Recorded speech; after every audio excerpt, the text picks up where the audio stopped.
Hello, I'm Kevin O'Hare, and we'll be joined by Jason Howard with the Office of Assessment and Accountability, part of the Division of Assessment and Accountability Support. We would like to welcome you to today's training. Today, during this part of the training, we will discuss test security, accommodations, and the alternate K-Prep. The first topic for today is test security. In Kentucky, like all states across the U.S., test security is a very critical part of the state assessment process. The goal is to make sure that all parties involved in testing are familiar with the requirements in advance of a particular testing window. The two main primary testing policies come from the 703 KAR 5-080 Administration Code and 703 KAR 5-070 Inclusion of Special Populations Regulation. The Administration Code noted on slide 3 focuses on the importance of test security and the significance of every party involved from KDE to the DAC, back, all the way down to the test administrator. Everyone involved is responsible for test security. Another important part of the Administration Code is to have test proctors engaged and moving throughout the room while testing occurs. As KDE will continue to conduct random site visits during testing, it is also very important to note that technology, for example, cell phones, smartwatches, those policies are decided at the district level.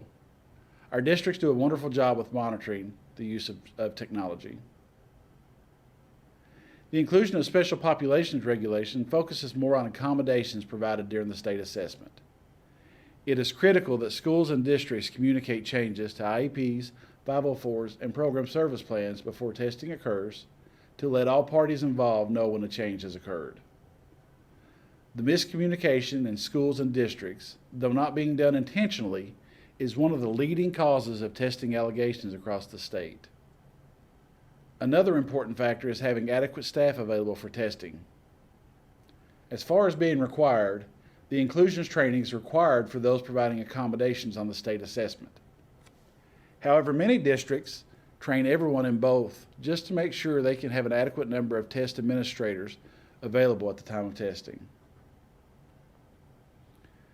As KDE monitors test administrations from year to year, one of the primary goals is to identify areas of concern that we need to make sure and relay to districts during trainings just like this one. Over the past 2 to 3 years, it has been evident that we need to focus on Scribes, scripts, and paraphrasing for IEPs, 504s, and simplified language from program service plans. For scripts, it is critical that they are read in their entirety. There is very important information in that script that could serve crucial in appropriately conducting a test session. For Scribes, if a student receives a scribe, then the student should not be providing any writing unless they refuse the scribe during testing. A scribe on the test should be the one providing the response from the student to the answer document. For paraphrasing and simplified language, the main thing to remember is that these accommodations are only permitted on the directions. No content, passages, test items, answer choices, etc. may be changed or altered at any time on a state assessment. Slide 7 shows a test administration manual, and the focus is to note that in this manual, directions may be paraphrased or simplified language for program service plans, but no changes may occur to anything that contains content. Slide 8 just shows the difference between directions found in the manual versus content, with the content being marked through as it could not be changed or altered. On slide 9, we have a list of things to think about as one prepares for the upcoming operational test administration. This list has been a part of the February DAC training for some time now, and it continues to be a point of emphasis as we move into this year's upcoming testing window. The next area we want to visit for just a moment is the upcoming work the department has contracted with Cavion. Cavion is a test security provider that reached a contractual agreement with KDE back in October to provide specific services such as statistical data analysis. Another service Cavion would provide is that if an area of concern was identified, they would conduct investigations to make determinations if any practices provided were improper or if no further investigations were needed. Another role Cavion will provide is to conduct site visits during testing windows. The thing I want to share with you today, though, is a quick glance into a new online system for reporting allegations. The online incident form will be a new allegation reporting tool designed by Cavion, along with Patsy Kenner, who happens to be the lead investigator in the Division of Legal Services here at the department. The intent will be that this new allegation reporting tool will replace the current system KDE has in place. As for when the release is anticipated, no timeline has yet been decided. I can share that Patsy Kenner and her team, along with Cavion representatives, are working on a specific training for DACs and BACs that will share more details as they are made available. The purpose of this training will not only give one a detailed look at this feature, but also what the form is, why it should be used, and most importantly, how to locate it on the website. As I mentioned, this is a very quick look at this new feature. As dates and timelines for the training are made available to our office, we will share that information out in a Monday DAC email. Slides 14 through 16 share a couple of screenshots of the new online incident form. Slide 14 shows some of the areas that a DAC would report when filing the report. Slide 15 shows the grade selection along with the content areas and classifications. Slide 16 shows the file upload process and how one would scan a document and upload that information to Cavion Core. This is just a very quick look at what some of the services Cavion will provide as we continue to focus as a state on positive practices relating to test security. Before we discuss accommodations, I want to remind our viewers of the availability of sample test items and their locations. For the operational tests, there are sample items found by clicking the link on the Google Drive document shown here on slide 18. For science items, one can go to the Through Course Testing Bank, also referenced on slide 18 through a live link. For the field test, there have been practice tests available online since January. The items being reviewed during the field test will be evaluated and considered as we move forward. Last but definitely not least is the link to the Kentucky Academic Standards. If you have not visited KentuckyStandards.org, I encourage you to do so. The Division of Program Standards here at the department do an amazing job with providing services, resources, videos, and trainings, just to name a few of the things they do to prepare our teachers for accessing the content and providing quality instruction to our students. Now Jason is going to share some important information about Prep Accommodations. As I noted earlier, this training is focusing on the operational spring 2020 assessment. Take it away, Jason. Thank you, Kevin. As you can see on the screen, slide 20 shows the paper and pencil accommodated test kits available for operational testing this spring. Large print, Braille, text reader, audio CD, and audio flash drive kits are available. These are all paper and pencil tests. Ordering accommodated materials comes down to the shipping option you selected as early as January 15th. Once you select your shipping window, you can order your kits between the dates shown on the second line of the chart that corresponds with the shipping window you selected. Materials will begin arriving in your school district by the date on the third line in that chart. If you find a need for additional items after testing begins, additional orders may be made until June 12th of this year. Braille Kits should be ordered in Pearson Access next. Once selected, someone on the Pearson staff will reach out to you to ask about what type of kits you would like. Districts may select all UEB Braille or UEB Braille kit that includes Nemeth Mathematics. Each kit will arrive with the Braille book of your choosing, a regular test booklet, a student response booklet, and an accommodation memo.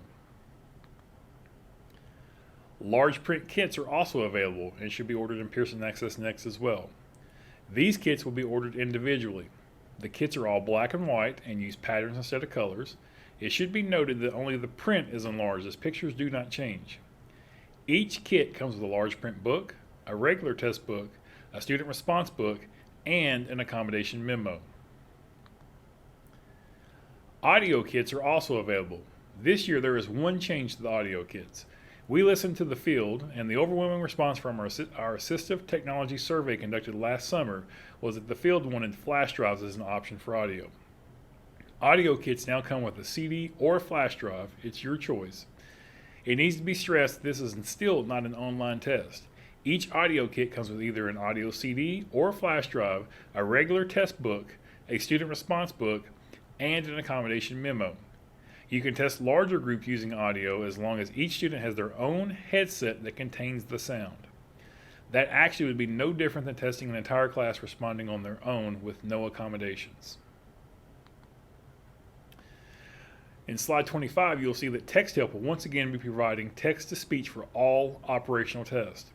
The text reader version of the test requires technology to utilize the accommodation as a resource, but is still strictly a paper and pencil test. It is not an online test. Pearson will email DACs the login information for text readers the week that the text reader kits begin arriving in districts. We highly recommend that you allow students to practice using the feature before trying to test with it. Non-standard response templates will be available this year as well, including the online test at high school if students are using a paper and pencil version of the test through an accommodated kit. The only change to the non-standard response this year is that KDE has issued a guidance document on how to properly use the non-standard response template in Google Docs on a Chromebook and maintain test security. The link on slide 26 is a live link, but you can also find that document on the KPrep page of the KDE website. The question has been asked, so as we shift into accommodations in the online test environment, the question has been asked, what changes in regards to accommodations when it comes to online testing? And the answer is pretty simple. There are no real changes to accommodations available, just the way they are offered as a testing format. Students will still have access to a human reader. A scribe may type for a student instead of write if needed. Calculators will be available, and the ability to test students in manners where breaks may be necessary are still available.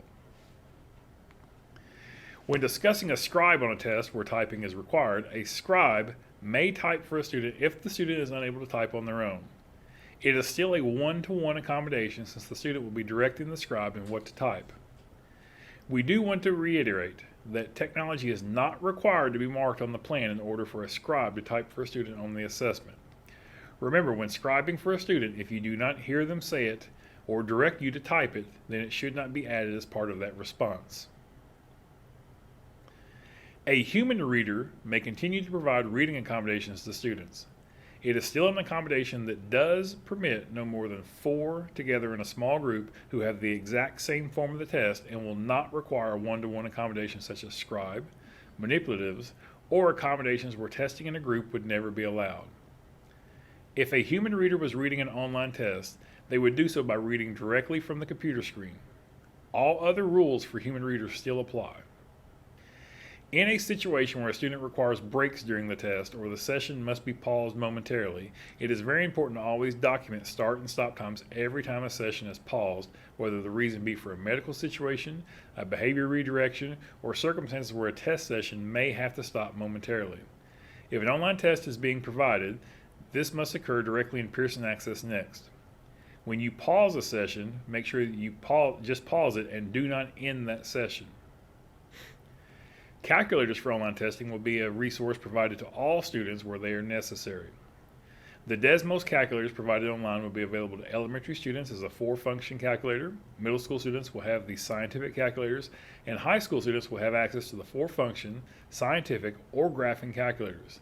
These will be item specific, so an item at the high school that requires the use of a graphing calculator will only give the student access to a graphing calculator for that question. This does not mean that handheld calculators are no longer permitted. It just means there are circumstances that must be met before the handheld calculator would be allowed. In the chart on the screen, you can see the 4 most likely scenarios to occur which dictate whether a handheld calculator can be provided. As you read the chart across, if a box is marked NA, it means the answer to that question is irrelevant as you already have enough information to make a determination on the use of a calculator. For instance, in scenario 1, as you read across the first question is, does the student receive accommodations? If the answer to that question is no, then you can immediately say the student does not receive a handheld calculator and is expected to use the online Desmos calculators where permitted. In scenario 2, we do see the student receives accommodations, but they are not using a paper and pencil kit and their accommodations do not include the use of a handheld calculator. So that student would not qualify for a handheld calculator either. In scenario number 3, we see the student receives accommodations, is not using a paper and pencil kit, but does have a math deficiency and calculator clearly marked as an accommodation and has used it routinely during instruction throughout the year. This student would qualify for a handheld calculator on all parts of the math assessment. In scenario number 4, we see the student receives accommodations and has taken a paper kit, such as Braille, large print, text reader, or audio. Those kits are only available via paper and pencil kits and do not use the online system. Therefore, the student must be provided a calculator whether they have a calculator accommodation or not. So a handheld is allowable there. If you have a scenario come up that is different than one of these 4, you can email our office at dacinfo@education.ky.gov, and we can address those on a case-by-case basis. So we have talked about the accommodated kits, shared some specific information about human readers, scribes, calculators, and even stopping the test if needed. We also want to remind you that even though we are not going to spend a lot of time on the accommodations you see on this slide, they are still available. The reason we are not spending much time is because they have not changed. You can still have those manipulatives that are approved for state assessments. Word-to-word dictionaries are still allowed. Paraphrasing and simplified language remains just for directions only, no change. Extended time is still an option. We want you to know that just because the testing format may be changing as we move forward, we are still using the same type of accommodations between paper and online.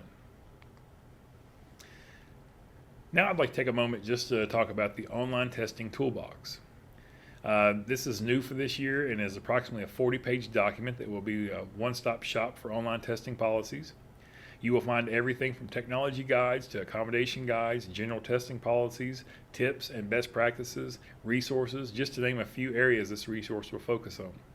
The toolbox is packed with information we learned during online testing last year at the high school level. You can always find this document on the KDE KPrep webpage or by clicking the link found here on slide number 33. That is a live link. Now I will look to Kevin to talk about the upcoming requirements for spring 2020 and the alternate KPrep. Back to you, Kevin. Thanks, Jason. First, the changes for 2019-2020 as a reminder. There will no longer be an assessment administered at grade 9. In the past, grade 9 has been the grade tested for high school reading.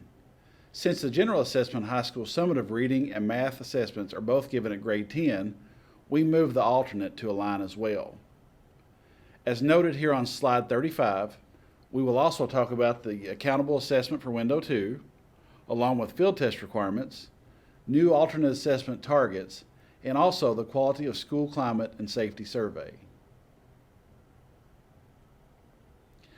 I wanted to share a quick reminder with everyone viewing the training today regarding the alternate assessment survey that went out on January 27th in the DAC Monday email and January 28th in the special alternate assessment email. This survey, not to be confused with the quality of school climate and safety survey, is specific to decisions for the alternate assessment moving forward. This survey is only 4 questions and will take little time to complete. For any DACs, Directors of Special Education, District Alternate Assessment Consultants, and alternate assessment teachers who have not completed this survey, I encourage you to do so before March 31st. Over the past several years, the information tested for the alternate KPrep was considered alternate assessment standards. However, our most recent peer review from the United States Department of Education noted that we could no longer call them alternate assessment standards. We were teaching and testing Kentucky academic standards. With that information, the decision was made to call the testing information alternate assessment targets. What that means is we will still teach Kentucky academic standards, as we always have, and test them with specific targets that break down what the test consists of. When we identified the content before as standards, we identified 6 specific standards per content area. Again, the results of a peer review asked that all Kentucky academic standards be tested. KDE is going to move forward with 10 instead of 40 or 50 at a given content area, and do our best to meet the full intent that is most meaningful for our students. Some of the standards that we will test do not have alternate assessment targets, as they are reduced in depth and breadth and cannot be reduced beyond the original intent of the standard. On March 31st, March the 11th, Tanya Sharp and I will record an update for spring 2020, and it will contain more information about these alternate assessment targets and how they will be field tested this spring.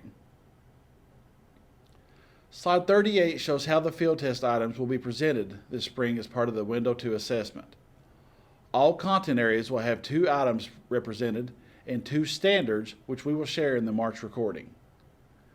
Window 2 attainment tasks will be tasks D, E, and F as they have been for 9 years now. The field test for reading, math, social studies, and editing mechanics will be task G. On-demand writing will be task H. So I need to clarify, writing will have 2 items for editing and mechanics as task G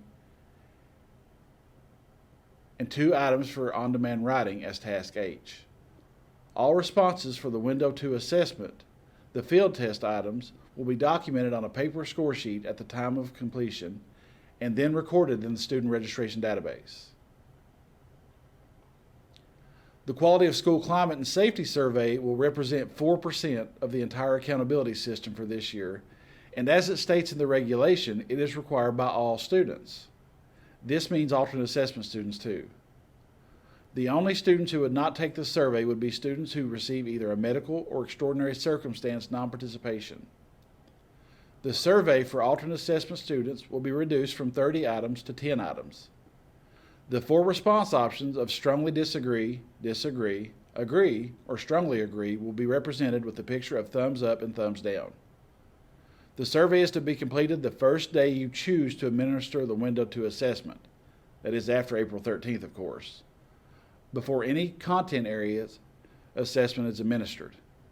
It will only be required the first day of administration, and like the Window 2 attainment task and field test items, the survey responses will be included in the student registration database. On slide 40, you will see the remaining test requirements for 2019-2020. The TAR opened in September and will remain open until May 29th. The Window 2 assessment will open April 13th and close on May 29th. Also note the Quality of School Climate and Safety Survey along with the field test shown on slide 40. Let's talk about the attainment task you received in the fall just for a moment. Any school who had a student identified as alternate should have received a binder for that school based on the grade span represented at the state level. For example, elementary will be grades 3 through 5, middle will be 6 through 8, and high school 10 through 12. Any student placed after Window 1 will be identified through polls conducted in March, placing additional students into the database.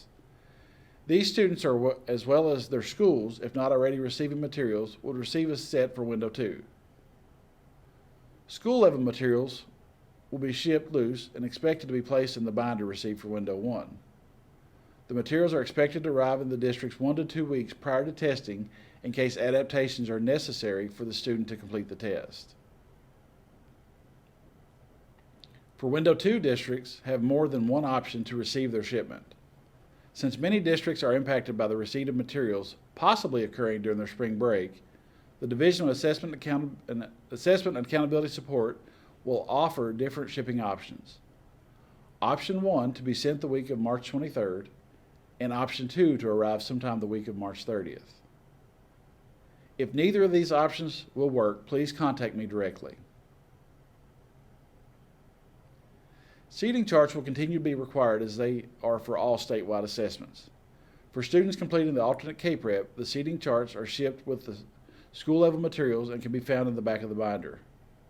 You are encouraged to store the seating charts in the district along with all other state assessment seating charts. The Transition Attainment Record, or TAR, is required for all grade 11 students participating in the Kentucky Alternate Assessment. As the process has occurred in the past, one member from the ARC or transition team is required to complete the online training and pass the qualification quiz. Typically, this member is the lead teacher who works with the student on a day-to-day basis. At the conclusion of a successful quiz, that member is then able to securely print the TAR for the upcoming administration. The TAR will continue to be an option for grade 12 students who took it at grade 11 but did not meet benchmarks. If you have a student who who will need to input scores at grade 12, please contact me and request access to that specific student account. Students who complete the required high school assessments but remain in school beyond grade 12, often staying until age 21, should be identified on Infinite Campus as grade 14. If a grade 14 student does not receive a graduation code, they are still eligible to complete the TAR if they have previously not met the benchmark in grades 11 or 12. Why is the TAR so important for alternate students? Because it meets the academic readiness component for the Transition Readiness Indicator. Students who meet benchmark in reading and mathematics of 19 and 16 meet the college entrance benchmarks. However, another option is now to include a benchmark of 16 for science. For students who are not alternate assessment, there are multiple ways for them to meet the academic readiness component, whether it be through the college entrance benchmarks, dual credit, AP courses, international baccalaureate courses, as well as several others. One specifically is demonstration of academic readiness, including one quantitative reasoning or natural science and one written or oral communication, arts and humanities, or social and behavioral sciences. Learning outcomes. This can apply to the TAR through the mathematics and science benchmarks representing the quantitative reasoning or natural science, and reading representing the written or oral communication, arts and humanities, or social and behavioral science learning outcomes. Makeup testing has been available since January 27th and will remain open through the end of the testing window for Window 2, which will be May 29th. I do recommend to complete makeup testing if possible before Window 2 begins April 13th, but that is not mandatory. If you have a student who will need to complete a makeup test for Window 1, please provide the reason the window was missed, along with when the makeup test administration will occur, and one of the most important factors is if the student has transferred to you from another district. There is a chance the student has tested and you were not made aware of that. If that is the case, I can check and move the student to your current location. Non-participations for students taking the alternate K-Prep are submitted in SDRR in mid to late April, along with all other non-participation requests. A non-participation is only eligible for a student who would miss the Window 2 assessment. If a student is unable to take Window 1, but is able to take Window 2, then a makeup test will be needed for Window 1 in order to have a full set of scores for fall reporting. Window 2, obviously occurring at the end of the school year, would not have a makeup window available. If a student missed Window 1 and still cannot complete Window 2, then a non-participation would apply here and represent both windows. The Online Training System, or OTS, is the site where teachers complete their online quizzes required for administration of the attainment task and TAR if they are at the high school level. As a DAC, DOS, or district level consultant, you are able to see which teachers have completed the quizzes and when that occurred. The Student Registration Database, or SRD, is the site that houses the attainment task and TAR scores. It will also house the Quality of School Climate and Safety Survey results for alternate assessment students, along with results from the field test. The resources that accompany today's training share folders which are specific to the areas being represented. For this section, there is a folder titled Test Security, Accommodations, and Alternate K-Prep that has information about the SRD and other important factors through PowerPoints, manuals, and additional supports. The SRD cleanup phase is in year 5 and has been very helpful as far as cleanup data goes. With all the data cleanup and reviews going on in August and September, it is beneficial to get the data as clean as possible in the spring. In early April, you will receive an email with specific instructions around the SRD cleanup and when it will occur. No materials have shipped back for the alternate K-Prep since the days of the portfolios, which ended in 2009. This year, you will be asked to ship back the flash drives. When the Window 2 materials arrive, there will be a self-addressed envelope to drop those flash drives into and send back to Lexington after all testing has ended for the year. We still ask that you destroy school-level materials from Window 1 and keep district-level materials for makeup test. If you have not contacted me to notify that your school-level materials for Window 1 have been destroyed, or secured and removed from the school, I ask that you please do so as soon as possible. It is very important that we know that the materials are no longer still in the classroom, as these are secure test materials. At the conclusion of Window 2, all school and district level materials are eligible to be destroyed. District monitoring is optional, but encouraged. On November 13th, a special DAC dose email was sent out containing a checklist made available for administrators to use if they choose to when they go into a classroom to observe the field test being conducted. Districts may choose to use their own form if one has been developed, and again, this is not mandatory. State monitoring, however, is mandatory and will occur again this year. As we have conducted in years past, a random selection of alternate assessment and accountability folders, or AAAF, will be requested for a review. The intent of this review is to see that content is being provided and aligns with the content that is being assessed. Slide 53 displays the remaining dates leading up to the end of the school year. It shows the arrival of Window 2 materials based on the options selected. April 13th begins the Window 2 assessment, and it will remain open until May 29th, as will the TAR. Anyone who will need to test beyond May 29th must contact me to request that testing be permitted beyond the May 29th deadline. Unfortunately, June 5th is the last day scores can be entered into the SRD based on reporting deadlines, standard setting procedures, and other end-of-year requirements. This concludes the training today for test security, accommodations, and alternate K-Prep. As you can see on slide 54, if you have specific questions, you may call 502-564-4394 or email with specific questions you have. On behalf of the Division of Assessment and Accountability Support, we wish you well in the Spring 2020 operational assessment. Have a great day.